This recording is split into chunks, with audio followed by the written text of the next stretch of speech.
মানুষকে ওয়াইজি বানাই দিয়েছেন। ওজিফার কানে কি লেখা দেখছেন যে নিজে আমল করে এটা অন্যের কাছে পৌঁছেই দেবে। সে 1876 সালে এবং সেটা বোল্ড করে হুজুরুল্লাহ বড় অক্ষরে সব লেখাগুলো ছোট ছোট করে ওই লেখাটা হুজুরুল্লাহ বড় অক্ষর করেছে যে নিজে আমল করে এটা অন্যের কাছে পৌঁছেই দেবে। বোল্ড করে কোন শব্দটাকে সেটা জানেন, সেটার প্রতি অধিক গুরুত্ব আরোপ করা হয়।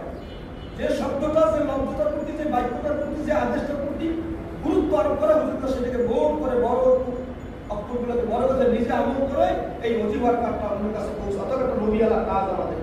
আমি নিজে ভালো একটা আমল করলাম, আজকে আমি চলে গেলাম, আমার পরিবার হাক্কানির কথা কিছুই জানো না, হাক্কানির মধ্যে নাই, হাক্কানি ওজিফা করবো না, না আব্বার আমার বছর এই কোনো একটা করো না। এর হাজিরি সর্বপ্রথম দায়িত্ব আমার পরিবারের কাছে এই হকের দাওয়াত পৌঁছে দাও।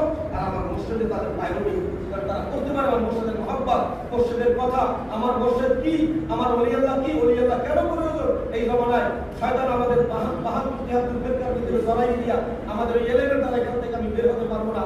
আমার জ্ঞান বুদ্ধি, আমার বিবেচনা, আমার কৌশল হেকমত দ্বারা আমি এই শয়তানের জাল, এই মাকড়সার মতো চারিদিকে যে জাল শয়তান আমাদের সরাই আজকে আবদ্ধ করে রাখছে, এইখান থেকে আপনার আমার সম্ভব না বের হওয়া। কখন বের হতে পারবো? ওই কামেল ওলিয়াল্লাহ যদি একমাত্র অনুসরণ অনুকরণ করতে পারি। আল্লাহ আমাদের সকলকে তৌফিক দান করুন। আমরা সকলে যদি ইমানদার হয়ে